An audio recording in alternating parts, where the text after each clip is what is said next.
وأيضا أنتجت هذه الدعوة حركة علمية.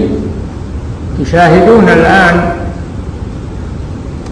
ما نتج من هذه الحركة العلمية من مؤلفات عظيمة وقيمة في تأييد هذه الدعوة ونشرها، لا كما يقول بعض الجهال والحساد إن الدرر السنية التي هي من خراج هذه الدعوة، يقول إن الدرر السنية إنها تحرض على الفتنة وتحرض على كذا وكذا، يتهمونها بما يتهمونه، إنها تحرض على فكر الخوارج أو ما أشبه ذلك مما يقولون. قد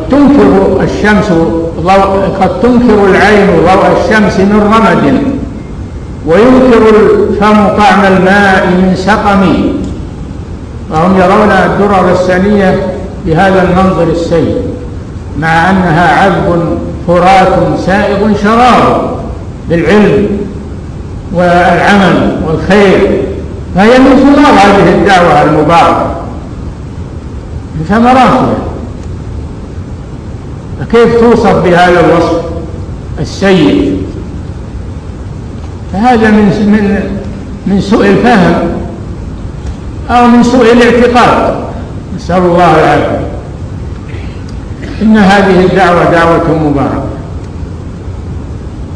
وما زلنا نجني من ثمراتها ونستظل بظلها